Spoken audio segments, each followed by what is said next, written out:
This is Dr. Abbas Ali. Thank you for visiting my website www.drabasali.com. Today we are discussing functional assessment of PAD. Background. We are all familiar with stress tests. We know they use them to find blockages in the arteries to the heart. Although ankle brachial index, treadmill testing, quality of life questionnaires are used and implemented, they have not been used together systematically to the best of our knowledge. Today we are reporting here what we call the STRIDES program, which is a combination of toe brachial index, treadmill testing, quality of life questionnaire, and calf circumference measurement. The STRIDES program does include a vascular quality of life score, which has been modified. Our patients were having a hard time answering 25 questions. Therefore, we selected a smaller subset of questions from the vascular QOL or the King's QOL score. In addition, a toe brachial index is measured, which involves measuring pressure in the great toe and the arm and making a ratio to the systolic blood pressure. 6-minute walk distance is calculated, time to claudication is noted, and calf circumference in centimeters measured. For the toe brachial index, we get a graphical output of a plethysmographic tracing from the toe, whilst pressure is noted. We get the toe pressure. We get the arm pressure systolic in the usual fashion and make a ratio.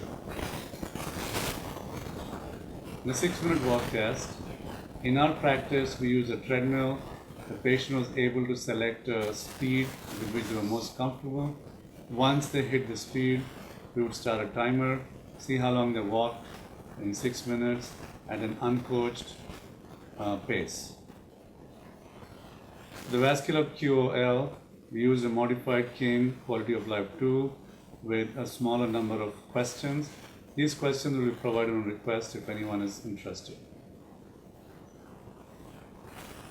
The first result we want to present is the patient estimation of walking limitation.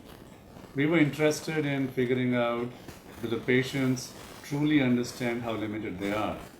As opposed to measuring pain, if we measured walking limitation, we could easily correlate this with actual walking distance.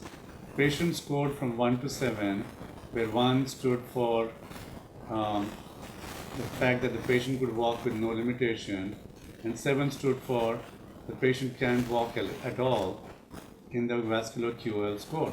We did not use the other parts of the QOL score for the analysis present next. This graph illustrates on the y-axis 6-minute walk distance, on the x-axis ranging from 1 through 7 patient assessment of limitation. Towards the right is the patient assessment of severe limitation, and toward the bottom of the y-graph is smaller distance walked in meters.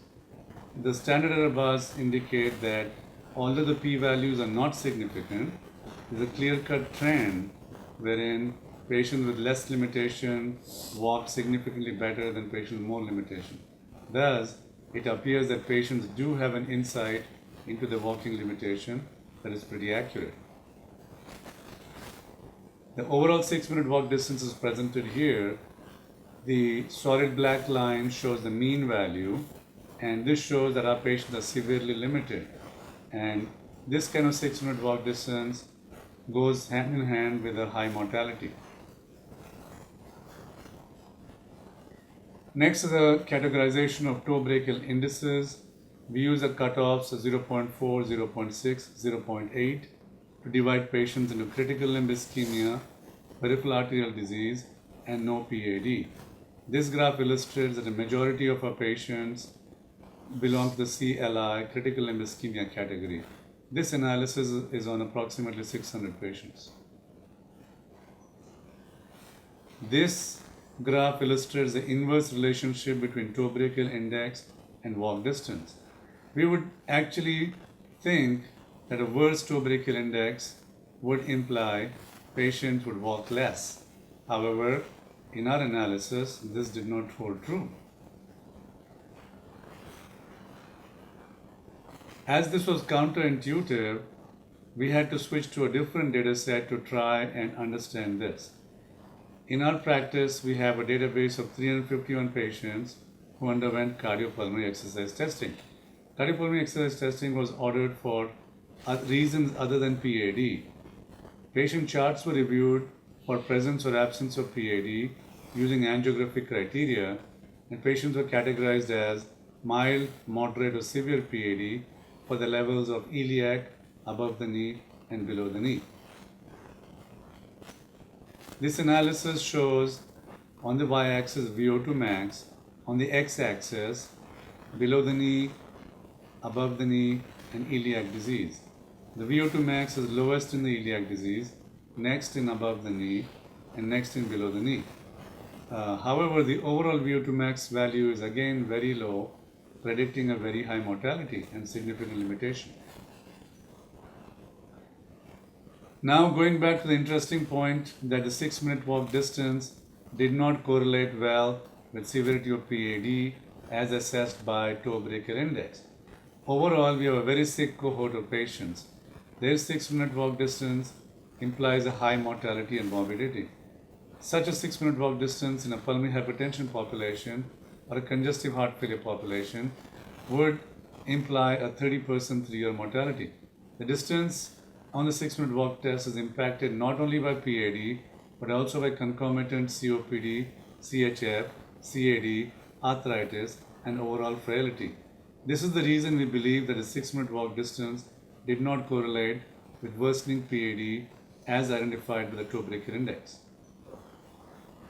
We believe that toe brachial index in our assessment in this non-invasive testing is probably the best assessment for PAD. Further work on TBI and angiographic correlation is needed. Toe brachial index would be impacted by location of lesion, number of lesions, presence of collaterals. In some patients, due to pre-existing toe amputation, toe brachial index could not be recorded, but this was a very small number of patients. Thus, I'd like to conclude a very interesting analysis of functional assessment of PAD. I would highly recommend that this be carried out on most PAD patients. This gives a unique insight into patient perception of symptoms, patient functional limitation. Thank you for visiting my website, www.drabasali.com.